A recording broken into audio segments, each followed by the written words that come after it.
Hi guys, welcome back to TNG Productions. My name is Tom and I'm joined by the lovely Steve and Jamie from Steamforge Games, and we are here to discuss who have we got? We've got the Brewers. The Brewers Guild, which is our very kind, unique reveal for today. Yes. So what we're going to do is going to talk through both box sets of Brewers along with one of the extras, because we've got two bonus characters. Design philosophy, any important changes that you need to know about, and kind of how we can hope for them to perform in Season 4.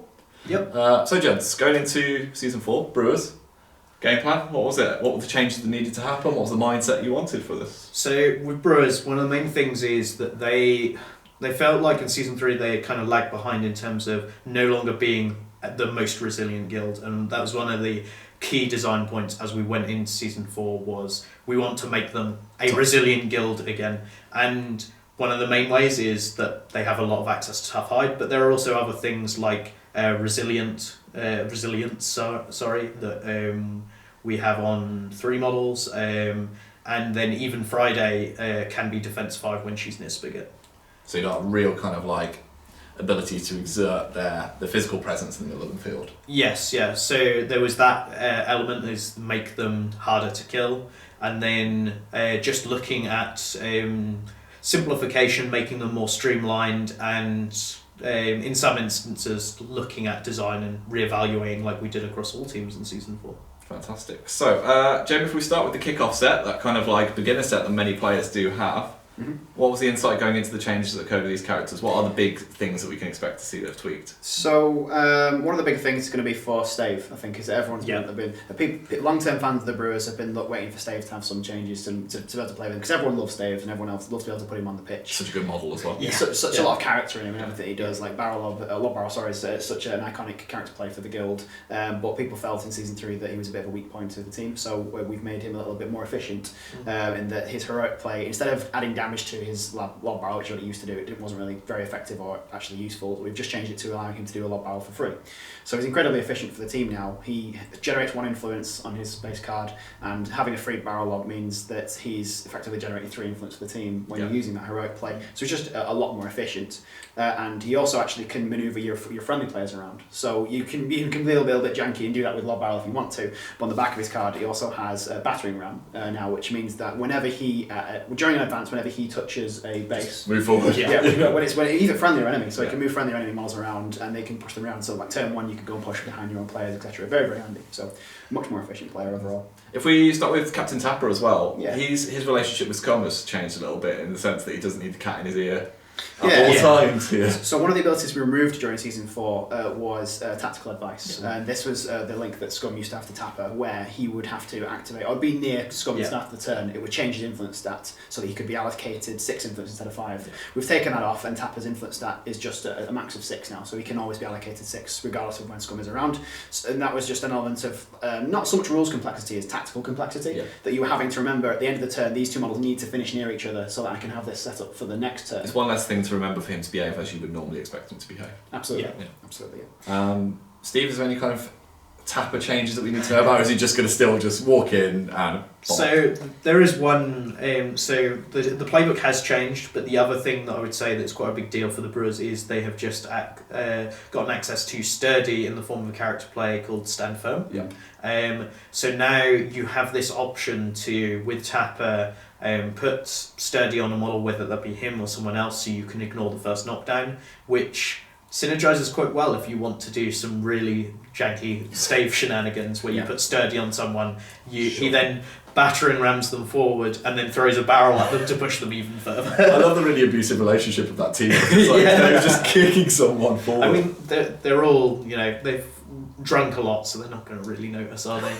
It's just all fun and games. It's all beer jackets, isn't it? Yeah. So obviously if we talk about Tapper, we have to talk about the murder to Kitty that comes afterwards. How is the little missile doing in Season 4? So, on the surface, he looks like he hasn't changed that much, and a lot of what Scum is still there, his playbook, his tack, and so on. We looked to just making him a bit more efficient, because a lot of the earlier teams in Guild Ball are not as efficient as some of the later teams that we looked at, like Blacksmiths Farmers. The standard that people tend to talk about nowadays for a mascot is, what does it give me for free? Yes.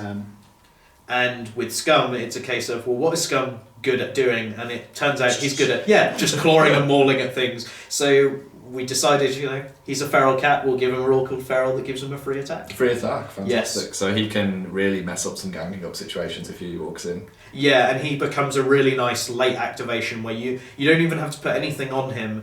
The Brewers crowd round a player, and then the cat comes in and goes, well, I'm going to benefit from all these ganging up bonuses, and then make an attack and hopefully wrap his little tiny playbook. Yeah, and you can often get to a situation where you've got a commanding lure up around. Yes. You've got probably one or multiple knockdown targets for him to go and attack, and so he's going to be wrapping his playbook anyway. And the thing is, this can be quite unexpected because you could allocate nothing to Scum and just still come in and.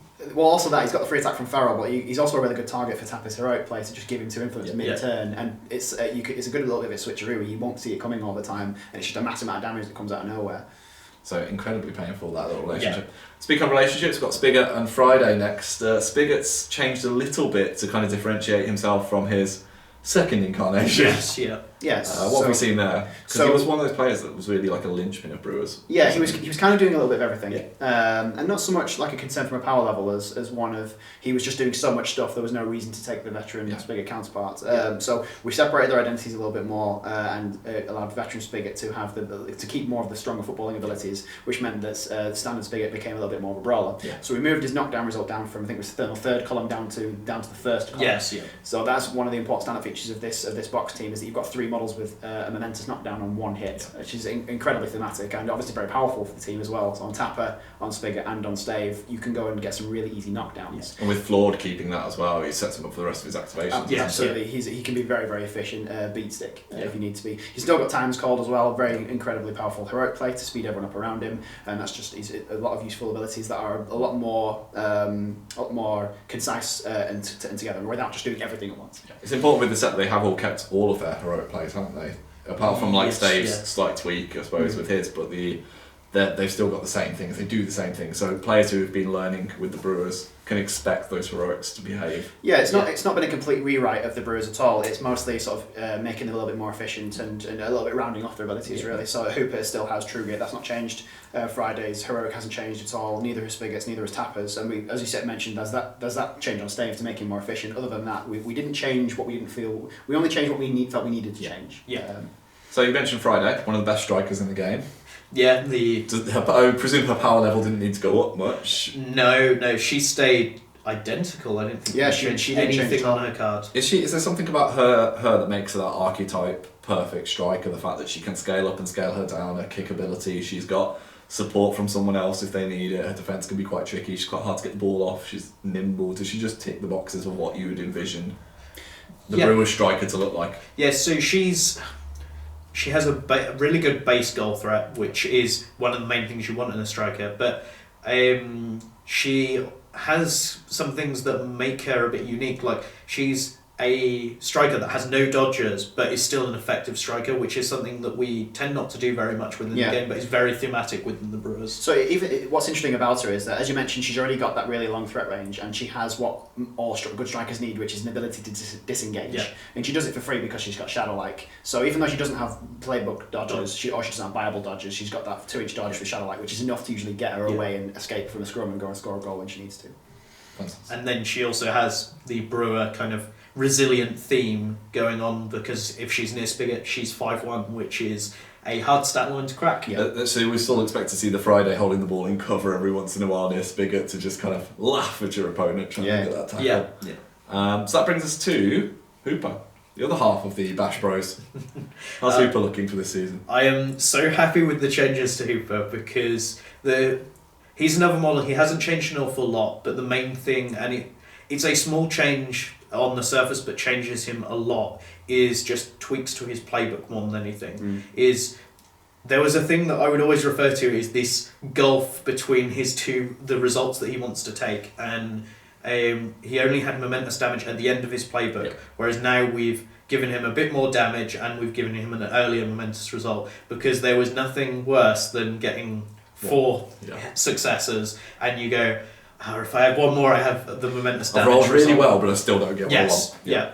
So there's just a little bit more damage output there, and also makes him a bit more of a beat stick, which he was always meant to be. Is he the only brewer that's got the playbook the same length as their attack? But that's probably because of his ability to kind of buff that, I suppose. Yeah, he's the only one. If you don't count Lucky, I guess. Which one? Yes, yeah. He's the only one, but and now Decimate as well. yes.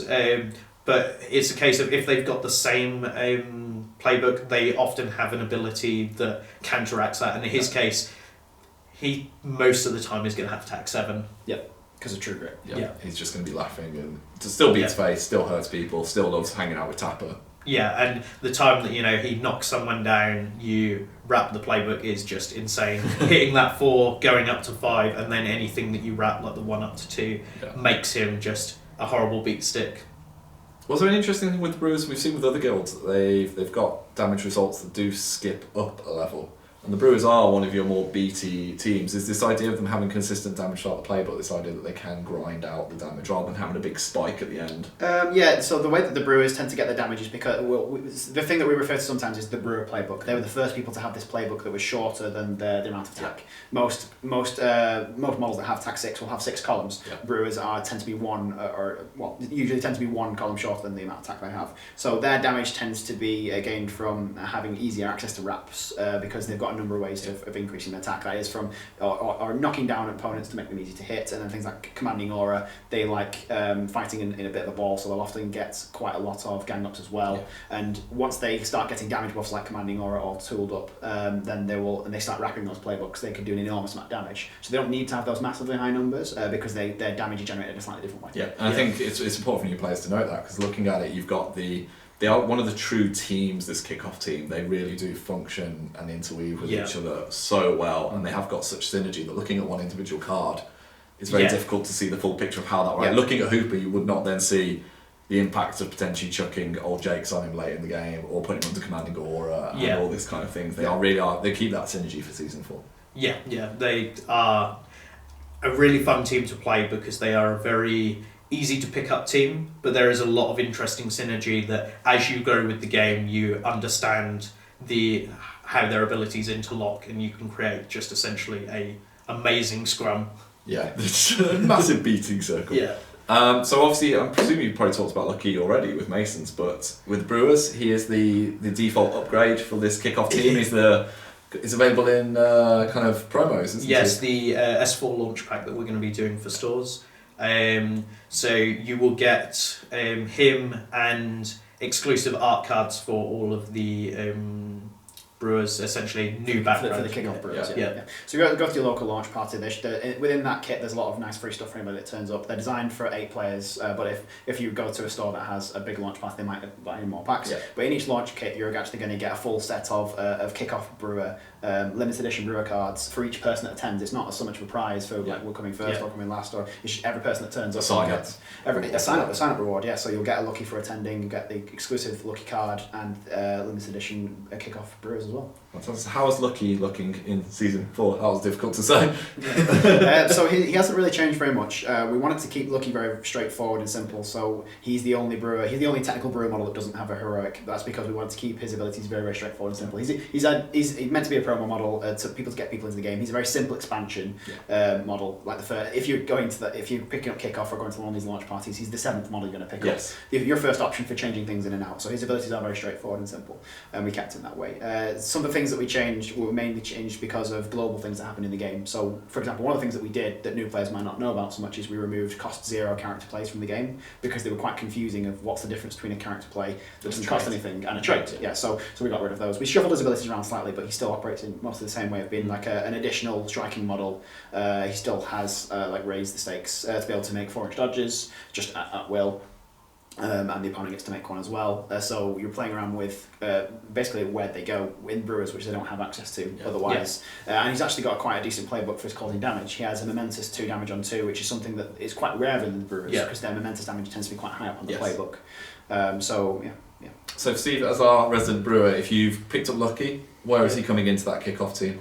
What options are available for that coach? Put you on the spot here. Yeah, it's a hard one because I love that Kickoff team so much. It's the attachment of who do you hurt here with this I feel like there is an option to swap Friday out. So if you want to lean a bit more into the fighting, because Lucky is he's not as good a striker as Friday, but you at least have that option. He's an But- opportunist. Yeah, but he gives you a bit more fighting there. So if you really need to fight someone, you can slot him in there.